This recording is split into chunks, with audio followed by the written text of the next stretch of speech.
Hello, welcome to Run Testers. My name's Nick, and this is our full review of the Hoka Mach X3.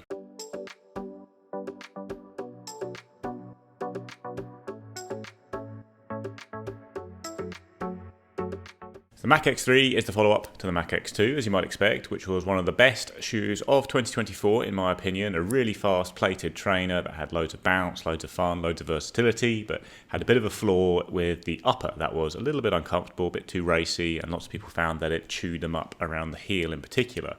With that in mind, Hoka has kept the updates to the Mach X3 pretty simple. They've more or less just fixed that upper. That has a knock-on effect on the weight, but otherwise you're really getting pretty similar shoe to the Mach X2, and that for the most part is a very good thing. The price is £170 or $190, so obviously it's a pretty expensive shoe, more or less in line with most plated trainers, certainly cheaper than some, but more expensive than some as well. Weighs in at 274 grams or 9.7 ounces. That's a jump of about 20 grams on the Hoka Mach X2, which is down to this new upper. You've got a 5mm drop from heel to toe, and it's not a lot. That is the same as the Mach X2 in terms of the midsole, which is a dual density midsole with a top layer of PEBA foam in there, and then you have a P-Bax plate running between the two layers of foam. So you've got the springier layer on top, the P-Bax plate, and then the EVA layer at the bottom to add a little bit more stability, I guess, to the shoe, maybe durability as well. You've got 4-foot winglets on the plate, which you can see there, which add a bit of stability in that position. You have Hoka's usual rocker shape and some sidewalls of foam at the back of the shoe to add a bit more stability there. There are some cutouts on the bottom of the shoe to reduce the weight even further, but there's not one on the medial side, which does help a bit with stability. And then you've got rubber covering most of the forefoot and heel. It's a pretty thick layer of rubber, but you're not getting full coverage here. Then the big change to the shoe compared to the previous version is this new warp knit upper, which is basically designed to be a bit more comfortable. You've got more padding on the tongue, noticeably more padding around the heel, which cradles the Achilles now in a much more comfortable way without any risk of rubbing. You've got the heel tab here as well. So all of that does create more of a daily trainer-like experience in terms of the upper as opposed to the very racy upper you had on the Mach X2.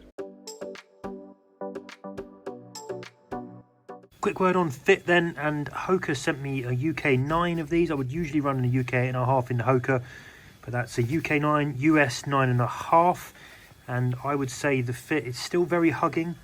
You can still see that there's quite a lot of kind of hugging around the toe knuckles. Everything here it's nicely secure. It's still got a kind of sort of very snug, almost race-like fit, just enough length in the toe box towards the end. It's not a huge amount of clearance across the top, though there is a bit of wiggle from these new uppers. I've got no trouble here with really good solid lockdown across the midfoot because everything is fairly snug and secure. There is a little bit of overspill here on the outside, even in that wider side, but that's no problem at all. Didn't have any trouble with that. Tongue's pretty well padded, good for taking off the lace pinch, no problems there. And I found the heels held really well at the back here. This heel package is much improved over the last generation. So the only thing I will say is it's just around this sort of front section here where it is still quite snug. Not as much as it was in the Hoka Mach X2, which I think even that I did sort of struggle with that, sort of the idea of going over 90 minutes because of how tight it feels. So everything feels very dialed in. I think because of this change to the uppers, you're getting what is a more kind of daily running shoe feel rather than the other uppers in the Mach X2, which felt a lot more like they were a kind of a race shoe, to be honest. Comes the fit of the Hoka Mach X3. I've got my usual size, which is a UK 9, which is a US 9.5 for Hoka. So it is a bit closer around the toes than some brands here in the UK whose UK 9s will be US 10s elsewhere, but I've got a very good fit for it. In terms of length, I would say it's the same as the Mach X2 and pretty much all of Hoka's training shoes. I've got enough room around the toes, so I haven't worried about that. I would stick to the same size you've used on other Hoka shoes in general. In terms of comfort, the fit is certainly improved around the heel with the Mach X3 compared to the Mach X2. No real risk of rub with or without heel locking the shoe. It's just, a comfortable daily trainer. Now, you don't really think about the upper. It's just an easy shoe to pull on. No more lace bite either. You've got a little bit more padding on the tongue, which, with the Mach X2, I think there was a chance of, the lace is rubbing the top of your foot a little bit. Whereas again, you've got a more comfortable experience with the Mach X3. So yeah, the trade-off is you've got a little bit of extra weight in the shoe, but you certainly have an improved fit and it's more comfortable all round. So I've run 120 kilometers in the Hoka Mach X3, using it for a really wide range of runs. Just as with the Mach X2, I found it a really versatile shoe. They can handle quite a lot of speed work, as well as your relaxed daily training runs, long runs, that kind of thing, even recovery runs. It's got a really nice ride to it that I think moves you from heel to toe very smoothly and comfortably, but also has a lot of speed there if you do want to up the pace when you do get a bit more bounce from the setup in the midsole as well. So I was a huge fan of the Hoka Mach X2, and that was probably largely because the fit didn't bother me too much. Like, I sometimes could notice the heel a little bit on runs, but for the most part it was fine, and as a result I think it was the best plated training shoe on the market for me. It had loads of bounce, could really fill in for a carbon plate shoe when it comes to intervals and even races. You got a really fast ride there, but was nice and comfortable for easy runs. Even if the upper wasn't necessarily the most comfortable, I found it stable enough, comfortable enough to mooch along in at easy paces. With the Mach X3 you've got a very similar setup here. You've still got that bouncy fast midsole design, and it's now I think a better easy and long run shoe because of the refined upper. Certainly it's a shoe I feel a lot better about just pulling on every day for relaxed runs, because you're just not noticing the upper in the same way and having to tweak the fit at all. It's just a better, more comfortable shoe on that front. And I don't really think it's lost any speed, but the added weight is going to stick in your mind a little bit. Like, it really depends on the kind of person you are, I guess, as well. Like, if you're someone who's pretty easygoing, just pulls in a shoe, goes for a run, I think you're not going to notice the difference in the weight in the shoe at all. If you're someone like me who obsesses about this kind of thing and goes, oh, it's 20 grams heavier, it's not that I think the shoe's worse so much, it's just that there are now shoes that are lighter that I could use instead. But I have put the Mach X3 through some really fast runs. Took it down the track yesterday for some 800s. I've done a 10k at 3:30 per k pace in the shoe as the second run of a double, and it's performed in the same way the Mach X2 has, in that it's a really fast training shoe, but now is a bit more comfortable for easy runs. I think the shoe doesn't necessarily feel as fast when you first pull it on or when you're running in it in general, because the upper is a bit more relaxed, but you have that pace underfoot, and I have found that the shoe performs really well at speed for sure. That said, the addition in weight does change the equation a little bit when comparing it to some other shoes, including the Mach X2 itself and also the Zoom Fly 6, but we'll talk a bit more about that in the verdict. In terms of performance, the Mach X3 certainly has it. It's one of the more versatile shoes out there. I really enjoyed cruising around in it. I really enjoyed running fast in it, and I've put a lot of miles into it and enjoyed all of those. It's certainly very good for longer runs in particular. I've done a couple of long runs, and protects the legs really well, gives you a lot of bounce, makes it easier to tick those miles off, and you feel a bit better the next day after wearing a shoe like the Mach X3 because of the comfort it has, underfoot, as well as that extra bounce. As last thing, I'd also say, for a big high stack plated super trainer like this, I think it is a pretty stable shoe. Like, you've got cutouts on the bottom, but they're not on the medial side. You've got pretty wide base here, nice rocker. The balance of foams I think is quite well judged. So although it's not a really stable shoe, I think for the type of shoe it is pretty stable. So onto the run test then, and in testing I've run at least 35 miles in the Mach X3. That includes a progression run to test it at various paces. I did an 18-mile run that was around 3 hours on feet to test it over the long haul. Within that, I also mixed in kind of a real sort of change of pace. I did some miles around marathon pace. I did some a really good chunk slower, like 12-minute miles at the end of that.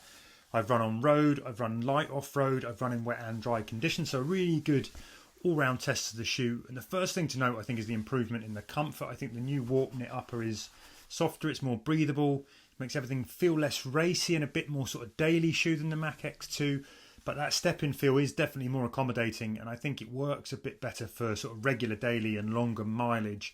That's definitely helped by the improved heel package, which now presents much less rubbing risk than we saw with the kind of razor-sharp Mach X2 heel collars. There is a trade-off here, though. That extra padding adds some weight that also detracts from the raciness of the Mach X3 when it's compared to the X2. Now, the midsole setup is largely unchanged. Same stack, same rock ring. That's quite pronounced. Same plated dual foam sort of combination with a firmer responsive edge to it. But somehow I think the Mach X3 just feels less snappy than the X2, or at least less aggressive, a bit less punchy. Maybe that's the weight more than the midsole performance, but I can't help feeling that it's all a bit tamer than the Mach X2. I used that Mach X2 to race some shorter half marathons, and it was ace for it. I think I'd be less inclined to take the Mach X3 out for an out-and-out half now. It can still do a job, and I think some runners would definitely be able to even race a marathon in the X3, but I think it's lost a bit of that edge, and I'd probably reach for something like a Rocket X3 over it for racing. The flip to that is that the Mach X3 now works much better for runs from easy up to tempo pace. The extra comfort definitely makes it more forgiving as a long hauler, and on that 18 miler it really coped well when I was running with fresh fast legs right through to those sort of tired busted 12-minute mile legs at the end. I think it's probably got a tempo run sweet spot where it's smooth, it's stable, with a healthy dollop of spring, but it's now much more at home plodding as well. Hence why I think it could be a good beginner option for marathon race day for those who don't want to risk a more razor edge super shoe that might leave you out to dry if things don't go right. So my verdict on the Hoka Mach X3 is that this is a really excellent running shoe, a very versatile one. I think Hoka fixed the thing they needed to fix most about the Mach X2, which was the fit of the upper, and kept that same great, bouncy, versatile ride underneath. Now, the added weight means that it might not appeal to some people so much. And if you didn't have a problem with the fit of the Mach X2, it's probably the better shoe to go for, I'd say, because you are getting that really fun, bouncy ride underfoot, but in a lighter shoe that's also in sales quite a lot now because the new shoe has come out. Like I would say, even as someone who didn't mind the fit on the Mach X2, it is more comfortable to pull on the Mach X3 for daily training and that kind of thing, but you might prefer that racier fit when it comes to your fast runs. There are also some shoes that are now lighter than the Mach X3 that are around the same weight or even heavier than the Mach X2, most notably the Nike Zoom Fly 6, which is another excellent plated training shoe. Comes in a bit cheaper than the Hoka Mach X3 as well. It's not quite as bouncy a ride, but it is still a really fast ride, a really comfortable ride, really good for a wide range of runs. Probably the better value option over compared to the Mach X3, I would say, as another excellent plated trainer. Then some other options you've got, the Endorphin Speed 5 is a lower profile super trainer, so you haven't got so much stack underneath. It's not quite as comfortable under the forefoot for long runs, that kind of thing, but ticks over really nicely. Very speedy shoe, a bit lighter than the Hoka Mach X3, probably about the same weight as the Mach X2, and so that's another equation that's been changed a bit by the weight gain, but another really good all-rounder. You're certainly getting more bounce and comfort from the Mach X3. It's probably, I think, a better option for long runs in particular, but the Endorphin Speed 5 is maybe a bit nippier and speedier for kind of short track sessions or that kind of thing. The shoe we kind of compare to everything these days because it is such a great all-rounder at such a good price is the Adidas Adizero Evo SL. So it's a fair bit lighter than the Hoka Mach X3. It's a lower stack shoe. It's not got a plate, but it does have a pretty stiff and fast ride to it as well. It's fantastically versatile. The Evo SL is a great value and pretty much better option than everything on the market really when you're looking at speed shoes because it is such good value and such a fast performer. But with the Mach X3 you've got a more stable ride. I think you've got a more cushioned and comfortable ride. I think again looking at those kind of long runs you might do in marathon training, the Mach X3 might be the better option. The Evo SL would be the faster, speedier option for shorter sessions on the track and short sessions in general, and like I say, a lot cheaper. And then a couple of new shoes you could compare it to that have just come out from Asics are the Mega Blast and the Sonic Blast.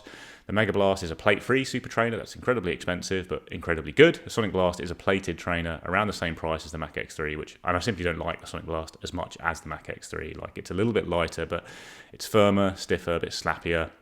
Just not as fun a shoe to run in as the Mach X3. It doesn't have the same level of bounce and enjoyment and comfort I get from the Hoka, so I definitely will go for the Hoka over the Sonic Blast. The Mega Blast is a really outstanding shoe. Like it's a fair bit lighter than the Mach X3, really balanced design, really comfortable design, really fun to run in for any kind of run, pretty stable as well for me.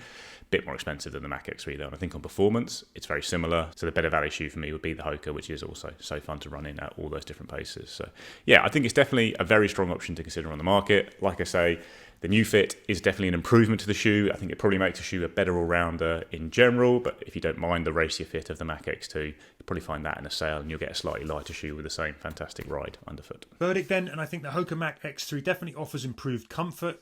If the heel collars put you off of the last gen, it's now worth taking another look. The big stack plated midsole ride delivers plenty of protection, some bounce, spring and energy. That's a combination that makes the Mach X3 better for those sort of longer runs and tempo runs, I think, than bashing out 400 meter repeats. You can do 400 meter repeats and those kind of efforts, but there are lighter, better shoes for it. And I think it has lost some of its sort of shorter, faster top speed potential.